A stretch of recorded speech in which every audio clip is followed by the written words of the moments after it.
libertad de volar. Y había un pajarito ahí Atado. a punto de tirarse, fíjense, porque no estaba atado a nada.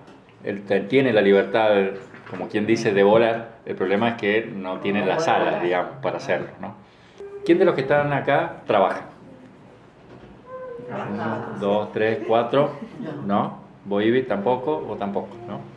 O Adriel tampoco, están ahí. O sea, algo hacen seguramente, pero bueno, no es que tienen un trabajo que cobran dinero por eso y que tienen que cumplir horario y todo eso. Pero en algún momento les va a tocar. Hay un versículo en el que vamos a hacer un poco foco, centro, que está en 2 de Timoteo, capítulo 2, versículo 3 y 4. Fíjense que dice, hablándole a Timoteo, tú, pues, sufre penalidades como buen soldado de Jesucristo. Y el 4, ninguno que milita se enreda en los negocios de la vida a fin de agradar a aquel que lo tomó por soldado.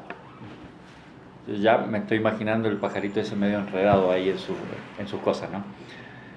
Dice, ninguno que milita se enreda en los negocios de la vida a fin de agradar a aquel que lo tomó por soldado. Vamos a buscar algunos significados de diccionario como para ampliar un poquito más el significado, valga la redundancia. Soldado. ¿Qué piensan ustedes cuando hablamos de soldado? Dice, tú pues sufre penalidades como buen soldado o como soldado. Y después dice, ninguno que milita se enreda en los negocios de la vida a fin de agradar a aquel que lo tomó por soldado. Cuando decimos soldado, ¿qué es lo primero que se le viene a la mente? Una persona que hace una carrera militar. Una persona que hace una carrera militar. Un servicio. Ajá, presta servicio. Ajá, alguien que presta un servicio. Si vamos al diccionario dice persona que mantiene algo. En este caso, como un soldado en la guerra, bueno, le cumple una función. Pero la de definición sigue, dice persona que mantiene algo o que sirve a alguien, que es lo que decían ustedes, esforzada y diestra en la milicia. O sea que no está hablando de cualquier persona, sino que además de cumplir esas tareas, habla de una persona esforzada y diestra. Diestra, ¿cómo lo podríamos definir? Hábil, capaz. ¿Ah? Uno dice, mirá qué diestro que es para jugando al fútbol, no es que sea derecho, sino es bueno, ¿ah? Es capaz para hacer la tarea. Entonces una persona esforzada, una persona capaz para hacer esa tarea que se le ha encomendado, manteniendo algo o sirviendo a alguien o por alguien. Esa es la definición de soldado. Y después dice, ninguno que milita. Entonces, ¿qué es lo que es militar? ¿O qué es lo que es una milicia? El significado dice, arte de hacer la guerra. Eso significa milicia. Arte de hacer la guerra o arte de disciplinar a los soldados para ella, o sea, para que ellos la hagan. Prepararla. ¿Ah? Sería como también hacer discípulos. Militar, ¿no? Militar. Dice, ninguno que milita se enreda, ahí digo también vamos a buscar el significado de enredar, este ya es más fácil, pero ¿qué se le viene a la mente? Enredar. Como un ovillo de lana y el gato ahí haciendo desastre, ¿no? ¿Qué más puede ser? Algo enredado. Confuso. Algo confuso. Fíjense lo que dice el diccionario. Mezclar varias cosas de manera desordenada. Esa es la clave. Porque si uno mezcla varias cosas para hacer un bizcochuelo, con un orden, sale algo bueno de ahí. Es como si vamos al primer renglón de cualquier libro de teoría musical, dice, música es el arte de combinar los sonidos. De combinar. Porque fíjense que si los mezclamos de manera desordenada, ¿qué sale? Ruido, no sale música. Es el arte de combinarlos, no de mezclarlo de manera desordenada. Enredar, dice, es mezclar varias cosas de manera desordenada. Y otro ejemplo, otro significado dice confundir, por ejemplo, a una persona para llevarla al engaño. Imagínense que uno agarra y quiere engañarla, entonces empieza. El otro día veía un video de un hombre que llega a un kiosco a comprar y atendía a una chica.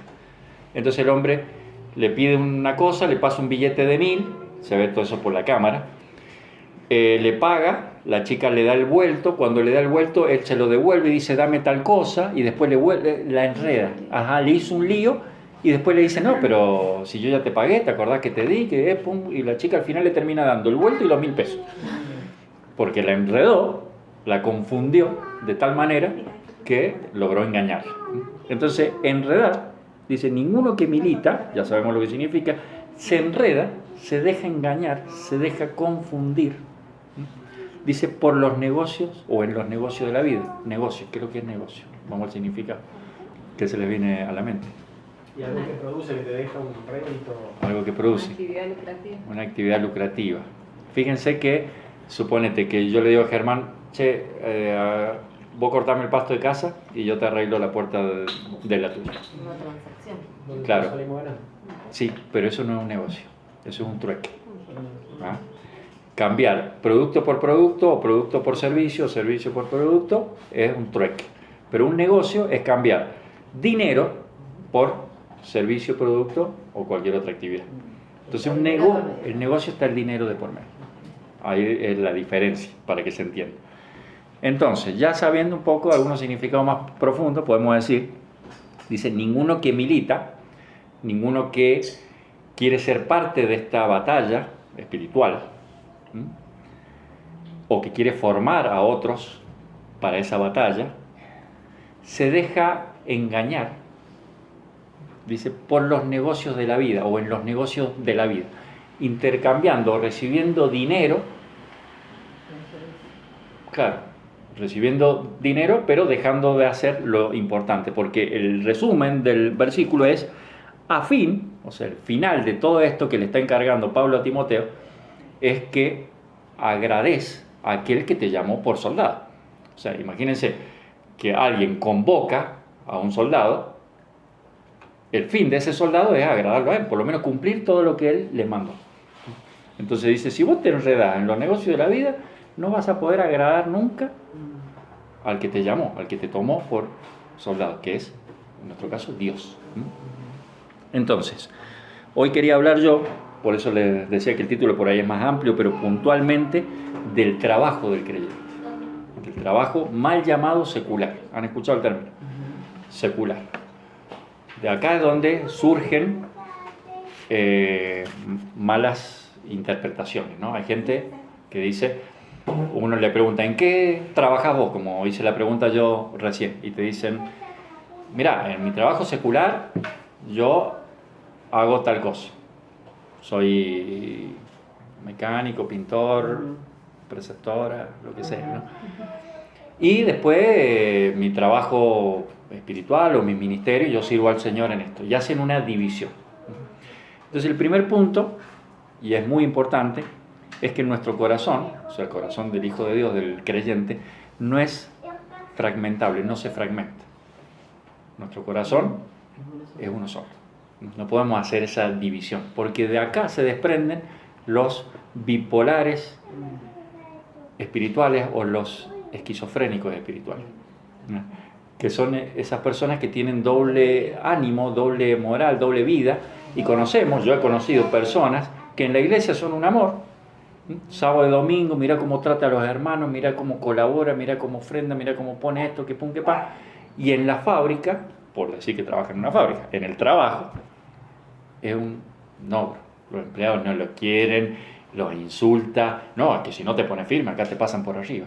Pero nuestro corazón, nuestra vida, no se puede fragmentar en dos. Nosotros no podemos ser uno en el trabajo y uno en la iglesia, y otro en el vecindario y otro en la familia. Nosotros somos uno solo. Mateo 6:24, también un versículo muy conocido, el que lo tiene lo lee. Mateo 6:24. Ninguno puede servir a dos señores, porque o aborrecerá al uno y amará al otro, o estimará al uno y menospreciará al otro. No podéis servir a Dios y a las riquezas. Fíjense que termina diciendo más o menos lo mismo que Pablo recién le estaba encargando a Timoteo. Dice, ninguno que se enreda en los negocios de la vida puede agradar a aquel que lo tomó por soldado. Y acá termina diciendo, no podéis servir a Dios y a las riquezas, lo mismo que estábamos hablando, porque cuando habla de los negocios de la vida se refiere a inmiscuirse mucho en ganar dinero y que eso te termine, por decir, atándote las alas y no dejando hacer un montón de cosas. No se puede servir a Dios y a las riquezas al mismo tiempo, podríamos agregar. Dice, no se puede. O tu corazón está con las riquezas o tu corazón está con Dios. Y esto lo vemos claro, hay millones de ejemplos, pero vamos a ver uno solo. De cuando Dios convocaba, por así decirlo, o llamaba a sus discípulos. Ellos estaban ocupados en sus negocios. Vamos a ver, por ejemplo, un caso, Lucas 5. El título dice en mi Biblia, la pesca milagrosa. Aconteció que estando Jesús junto al lago de Genezaret, lo dije varias veces, el gentío se agolpaba sobre él para oír la palabra de Dios. Y vio 2 barcas que estaban cerca de la orilla del lago, y los pescadores, habiendo descendido de ellas, lavaban sus redes. Y entrando en una de aquellas barcas, la cual era de Simón, este es el que iba a ser Pedro, ¿no? De Simón, le rogó que la apartase de tierra un poco, y sentándose enseñaba desde la barca a la multitud. La usó como un púlpito escenario, digamos. Cuando terminó de hablar, dijo a Simón, boga mar adentro y echad vuestras redes para pescar. Respondió Simón, le dijo, maestro, toda la noche hemos estado trabajando y nada hemos pescado, mas en tu palabra echaré la red. Y habiéndolo hecho, encerraron gran cantidad de peces y sus redes se rompían. Entonces hicieron señas a los compañeros que estaban en la otra barca para que viniesen a ayudarle. Y vinieron y llenaron ambas barcas de tal manera que se hundían. Viendo esto, Simón Pedro cayó de rodillas ante Jesús, diciendo, apártate de mí, Señor, porque soy hombre pecador. Porque por la pesca que habían hecho, el temor se había apoderado de él y de todos los que estaban con él. Y asimismo de Jacob y de Juan, hijos de Zebedeo, que eran compañeros, otra versión dice eran socios, compañeros de Simón. Pero Jesús dijo a Simón, no temas, desde ahora serás pescador de hombres. Y este versículo es para subrayar el 11, el último. Y cuando trajeron a tierra las barcas llenas de peces que se hundían, ¿qué dice?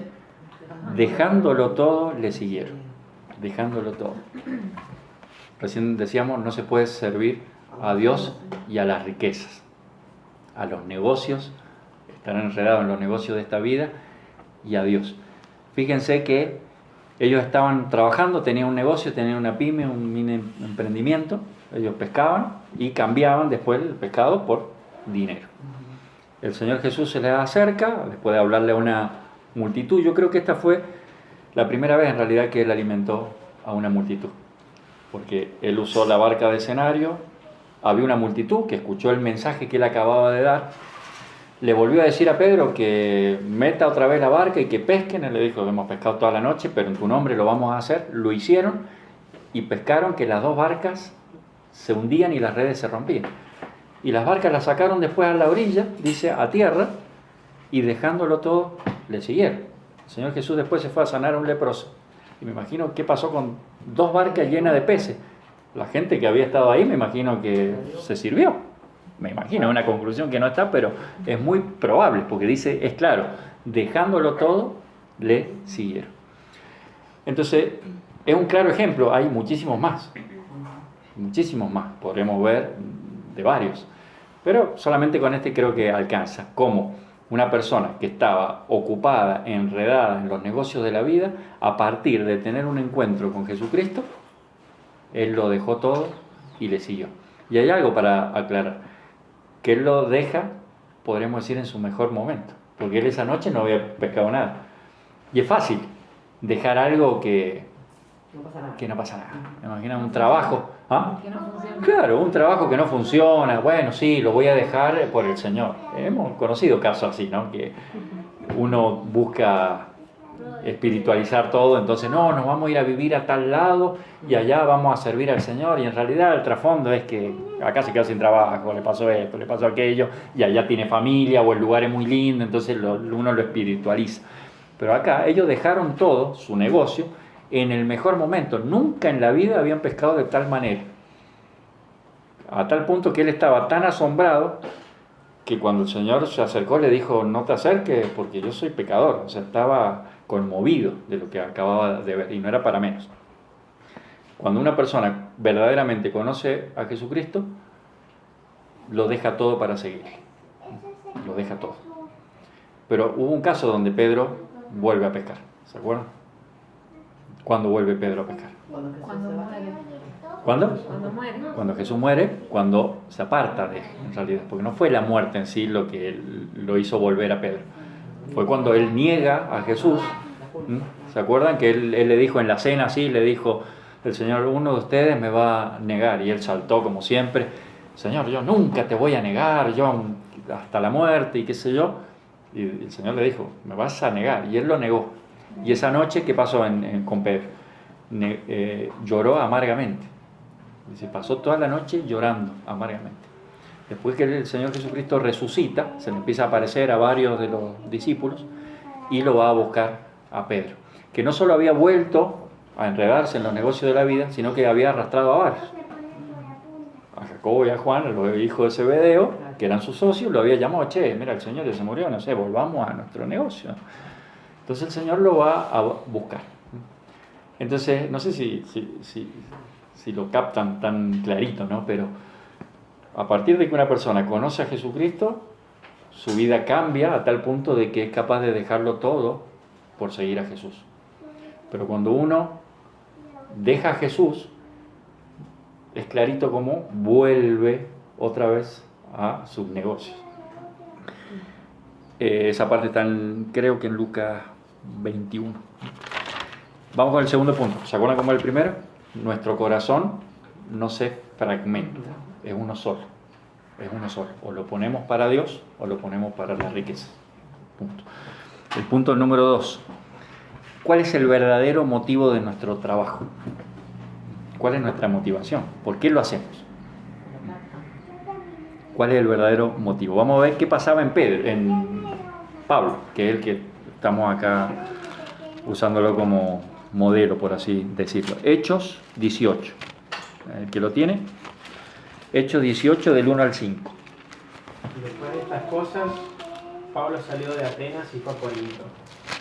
Y halló a un judío llamado Aquila, natural del Ponto, recién venido de Italia con Priscila su mujer, por cuanto Claudio había mandado que todos los judíos saliesen de Roma, fue a ellos, y como era del mismo oficio, se quedó con ellos y trabajaban juntos, pues el oficio de ellos era hacer tiendas. Y discutía en la sinagoga todos los días de reposo y persuadía a judíos y a griegos. Y cuando Silas y Timoteo vinieron de Macedonia, Pablo estaba entregado por entero a la predicación de la palabra, testificando a los judíos que Jesús era el Cristo. Bueno, está bueno para saber. Primero, ¿qué es lo que hacía el apóstol Pablo? ¿Qué es lo que hacía? Armaba tiendas, que sería su trabajo, armar carpas. Y acá sabemos también, no me había percatado yo de eso, que Aquila, Priscila y capaz que Claudio, no sé, tenían el mismo oficio. Entonces trabajaban juntos armando tiendas. Pero es clave el versículo, bueno, un poquito del 4, que dice todos los días de reposo. Él estaba en la sinagoga. Y después el 5 dice, cuando Silas y Timoteo vinieron de Macedonia, Pablo estaba entregado, todo esto lo tengo subrayado porque es importante, Pablo estaba entregado por entero, por completo, nos suena más común en nuestro vocabulario, a la predicación de la palabra, testificando a los judíos que Jesús era el Cristo. Entonces, la pregunta es otra vez, la vuelvo a hacer. ¿Cuál era el trabajo de Pablo? Predicar. Ese era el trabajo de Pablo. Porque él estaba entregado por completo a predicar y a testificar a los judíos. Ese era su trabajo. Pero en los ratitos libres, Su oficio era... en los ratitos libres, él hacía tiendas para, como dice en otra carta, para no ser gravoso a los hermanos, porque dice, nosotros podríamos vivir de las ofrendas, es lícito, pero para no hacerles una carga a ustedes, trabajaba. Hechos 20, 33 al 35. Ni plata, ni oro, ni vestido de nadie he codiciado.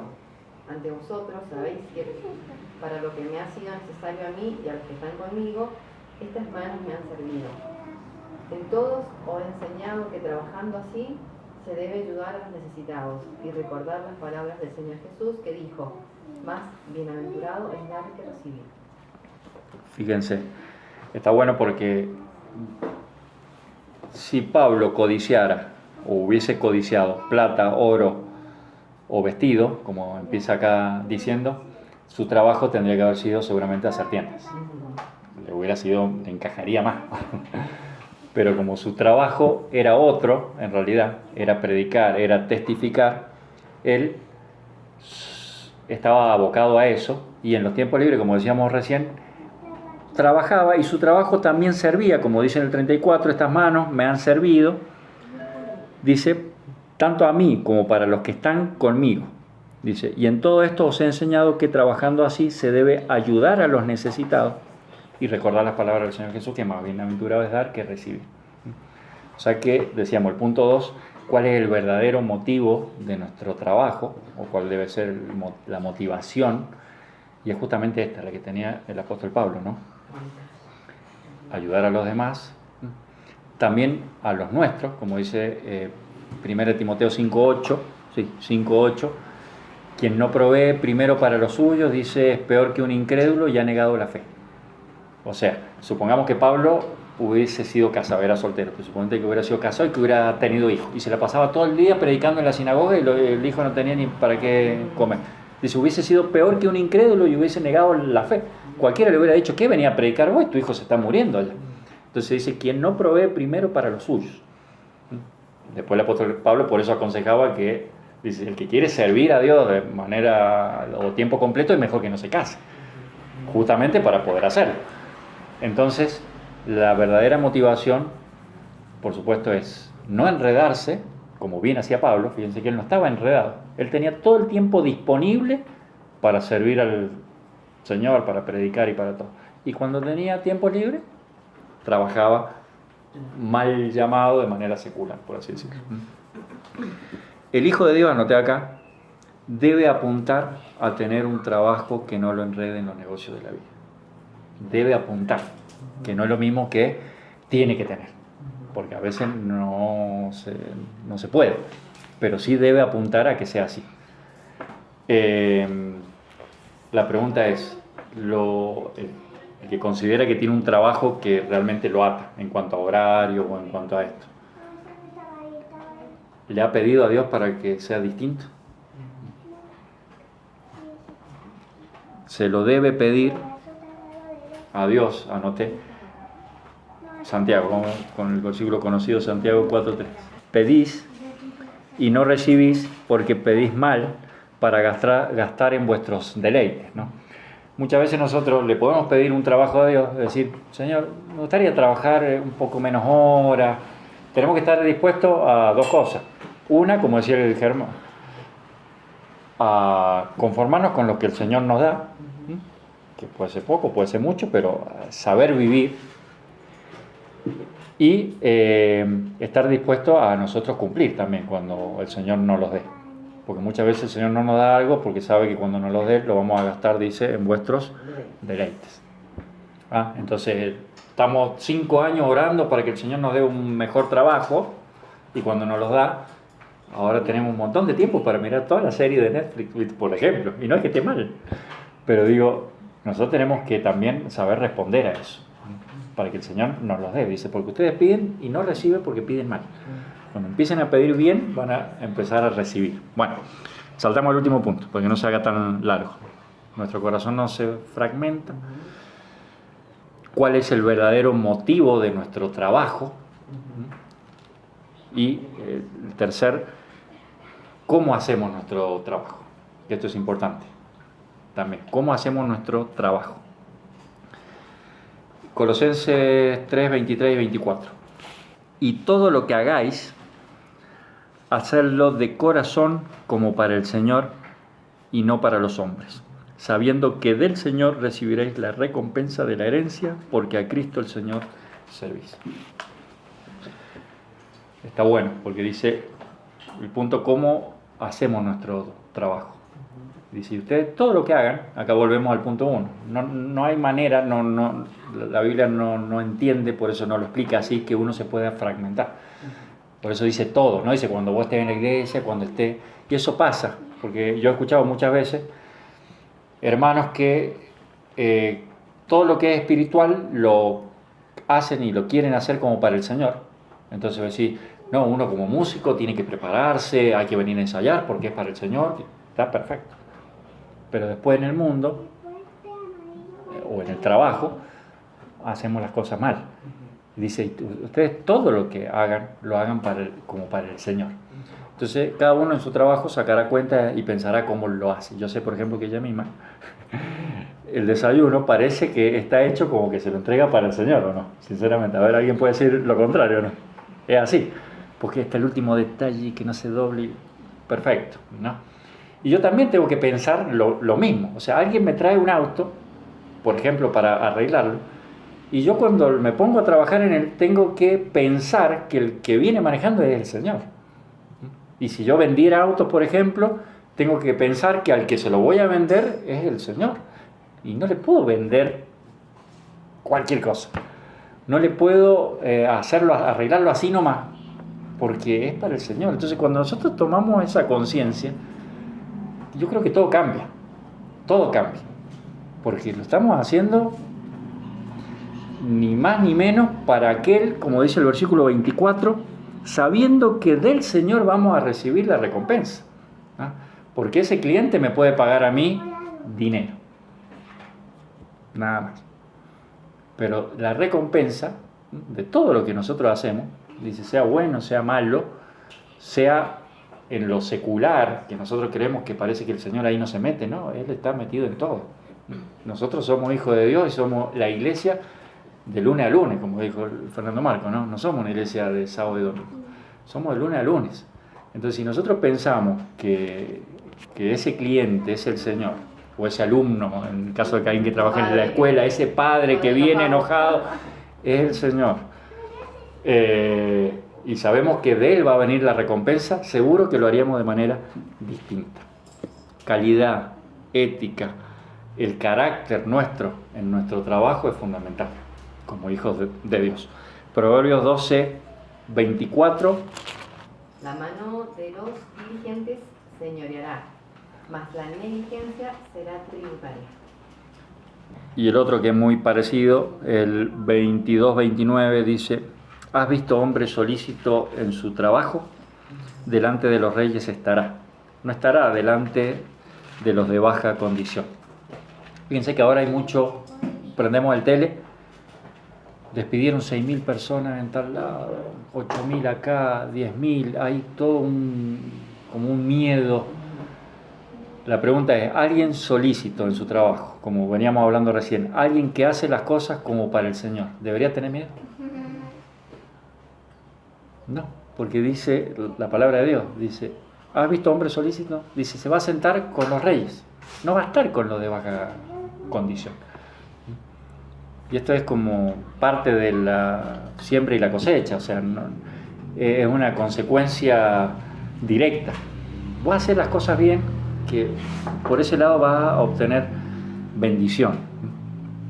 La pregunta es, ¿cómo hacemos nuestro trabajo? Yo creo que en la mayoría de los casos, bien, pero que nos motive todavía a hacerlo un poquito más. Ya con esto cierro, digo, hay trabajos o negocios que son tan pobres que lo único que te pueden dar es dinero. Recién decíamos, nosotros a un cliente lo podemos engañar, o sea, le podemos dar o hacer las cosas a media y bueno, me lo pago igual, ya está, después veremos. Pero nosotros la recompensa la vamos a recibir del Señor. Tenemos que ser inteligentes y hacer como hacía el apóstol Pablo, que él trabajaba para aquel que lo había llamado. Y cuando le quedaba tiempo libre, trabajaba para cubrir sus gastos. Por eso puse, hay trabajos y negocios que son tan pobres que lo único que te pueden dar es dinero. El Hijo de Dios, el creyente, está para negocios mucho más sublimes, mucho más importantes. Mucho más importantes. Que son, o que es, agradar al Señor, agradar a aquel que nos llama. Así que esto es lo que tenía para compartir, hablando un poquito de la verdadera libertad, ya que ahora se está hablando mucho, ¿no? El presidente ha puesto de de moda la palabra, ¿no? Pero la verdadera, dice el Señor, la verdadera libertad, en definitiva, es la que nos hace libres. Nosotros muchas veces creemos que por tener un buen ingreso, ya todo el camino se allana. Y en definitiva, por ahí nos damos cuenta que no va por ahí, ¿no? O creemos que tenemos alas y cuando queremos volar nos caemos. Lo importante es que podamos reflexionar en esto y bueno, ser un verdadero soldado de Jesucristo.